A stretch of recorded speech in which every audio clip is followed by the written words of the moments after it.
السلام عليكم ورحمة الله تعالى وبركاته. البنات جيت لكم بواحد الشكل اللي رائع رائع رائع وسهل سهل سهل ضغية تقدروا توجدوه وهماوي. هانتوما كتشوفوا كيفاش كيجي الشكل النهائي ديالو، كيجي رائع.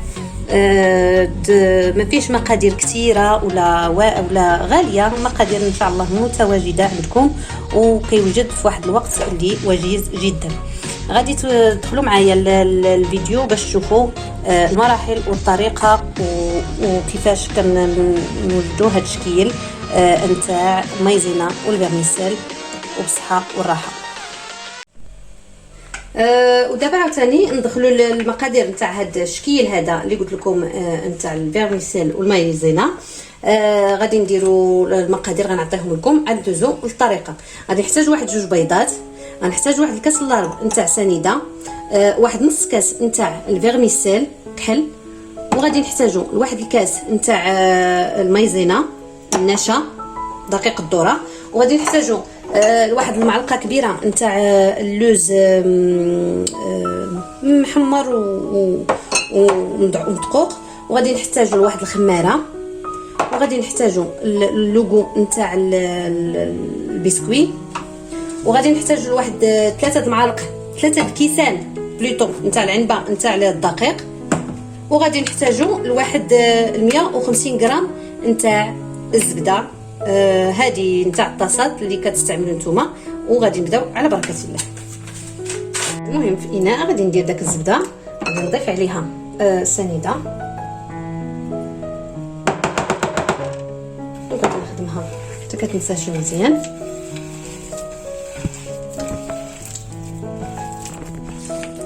من بعد ما كتنسجم لنا كنزيدوا داك الروح نتاع البسكوي،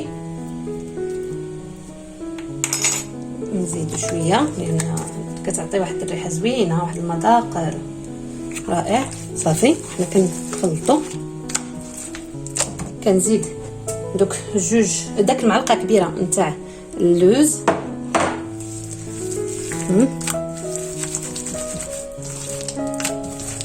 وكنضيف دوك 2 بيضات،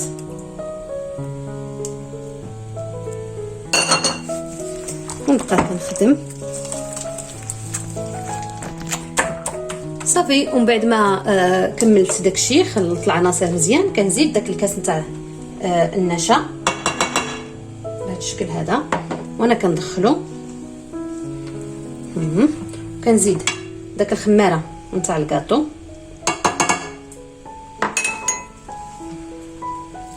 بهذا الشكل هكا، وكنبقى ندخل دوك 3. غادي ندير 2 كيسان نتاع الدقيق غادي ندخلهم، وندخل هاد نص كاس نتاع الفيرميسيل، عاد نزيد داك الكاس نتاع الدقيق هو الاخر، وانا كندخل شويه بشويه باش ما ندوبوش هاد الفيرميسيل هذا. صافي انا دخلت 2 كيسان الاولين، كنكمل بالفيرميسيل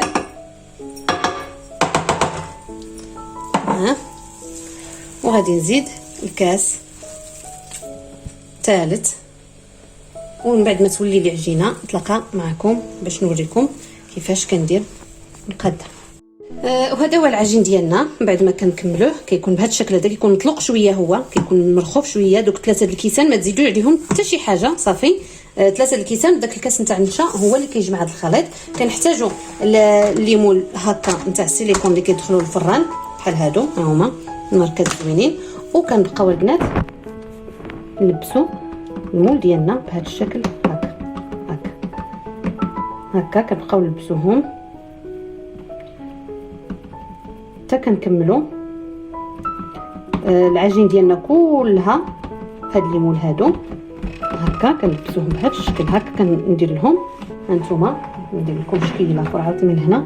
هادو ما كنعمرهمش لانهم شويه عاليين، هذا كندير غير هكا صافي، لان عاد فيه داك الخميره راه كيطلع واحد شويه هانتوما. وهذا حتى هي كندير لها بهذا الشكل هكا راه العجينه مرخوفه كتلعب معاك كي بغيتي. صافي غادي نخليهم بهذا الشكل هكا، وغادي نكملهم وندخلهم يطيبوا في الفران يكون سخون شويه، يكون سخون، وندخلهم من الفوق نحطهم نحسوا بهم تحمروا شويه، راه ما كيطيبوش بزاف، نحس بهم تحمروا شويه، غادي نحيدهم نهبطهم لتحت ونحيدوهم ونخليهم يبردوا باش ندوزو للفينيسيون ديالهم. وهذا هو الشكل النهائي البنات، الشكل نتاع الكاطو ديالنا بعد ما خرجناه من الفران. ها نتوما شو كيجي شكله غزال زويون بزاف بزاف بزاف. هانتوما غادي نوريكم واحد الطريقه نتاع التزيين. غادي نوريكم كنحتاجو شكلاط اسود. خلاص كنديرو نعملو بهذا الشكل هكا وغادي نديرو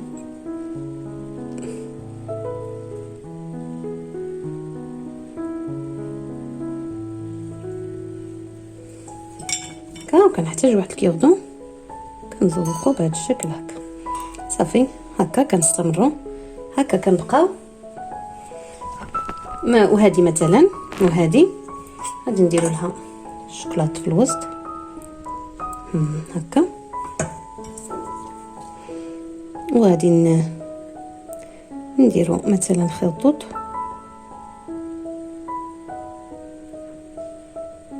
هكا، نمشيو هكا بهذا الشكل هكا. المهم كنستمروا حتى كنكملوا الاشكال كيف بغينا نزوقوهم ونرجعوا للنهايه. وفي النهايه البنات هذا هو الشكل النهائي نتاع الكاطو نتاع الفيرميسيل ومايزينا ديالنا. ما نقول لكمش كيجي رائع ورطب وفتيتي وكيجي هماوي. كنعمرو بالشوكولات كيف ما قلت لكم، وكنذوقوا بهاد الشكيلات هادو نتوما، التعمر اللي بغيتو نتوما ديروه. انا درت اختاريت الشوكولات، نتوما ممكن ديروا الكراميل، ممكن ديروا اي حاجه بغيتو. كنتمنى الله انه يرقكم هاد الشكل هذا وتجربوه، وعواش مبروكه وكل عام وانتم بألف خير.